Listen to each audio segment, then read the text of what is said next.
Bonjour à tous. L'histoire d'aujourd'hui s'intitule Le renard et la cigogne par Alexandre Jardin et Fred Muletier à la collection Hachette Jeunesse, d'après les fables de Jean de La Fontaine. Nous allons commencer cette histoire, mais avant de poursuivre la vidéo, je t'invite à t'abonner en cliquant sur la cloche de notification pour ne rien manquer de nos prochaines histoires. Merci par avance. Un renard radin vivait dans un tout petit chalet au sommet d'une très haute montagne, loin de tout, pour ne surtout recevoir personne.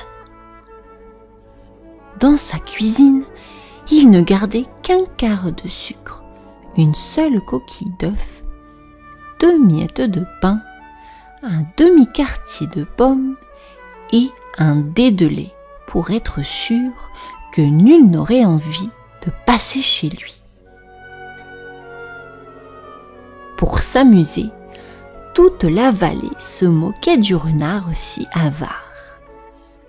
Les marmottes disaient qu'il fêtait son anniversaire sans mettre de bougies. Les bouquetins, quant à eux, répétaient qu'il ne jouait qu'avec de la neige parce qu'elle était gratuite. Et ça l'agaçait.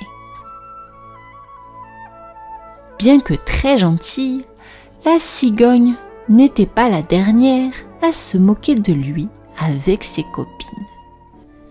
Même si c'était juste pour rire. Et ça le vexait. Alors le renard eut envie de jouer un bon tour à ses moqueurs. Il choisit la cigogne et l'invita à dîner avant son grand départ pour les pays chauds. Afin d'économiser le prix du timbre sur l'enveloppe, il envoya l'invitation par un pigeon voyageur très serviable qui passait par là. Pour l'en remercier, le renard donna un tout petit dé d'eau au pigeon. Rien de plus.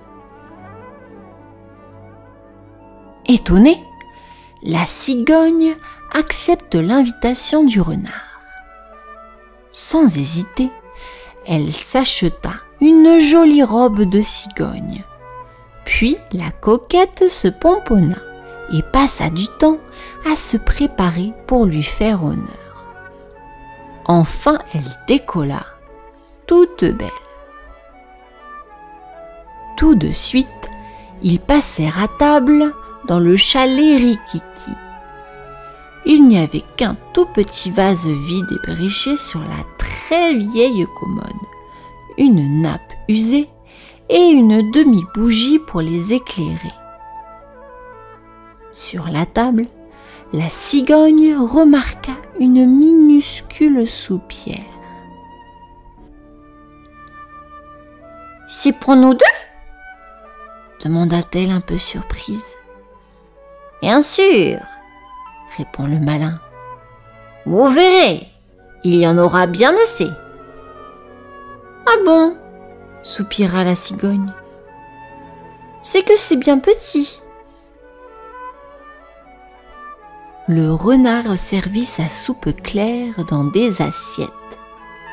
Mais la cigogne ne pouvait pas en manger avec son long bec. Pic, poc, faisait son bec en se cognant dans le fond.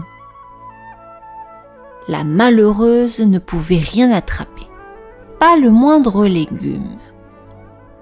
Pendant ce temps-là, le renard relapa toute sa part.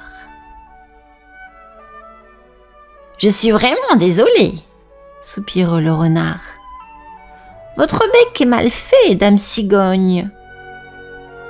Vous mangerez une autre fois. » Affamée, la pauvre s'en retourna chez elle en grelottant. « Brrr, glagla !» Il était grand temps que la cigogne boucle ses valises et parte dans un pays plus accueillant. Mais avant de partir, la cigogne décida de lui jouer aussi un bon tour. elle réunit ses copines qui eurent 1000 idées de coquines. L'une voulut donner au renard une tirelire vide pour lui faire croire qu'il avait reçu un trésor. Une autre imagina qu'on pourrait lui offrir un pull qui gratte ou un chou à la crème sans crème. C'est alors que notre gentille cigogne s'écria « J'ai une idée !» pour lui rendre l'appareil.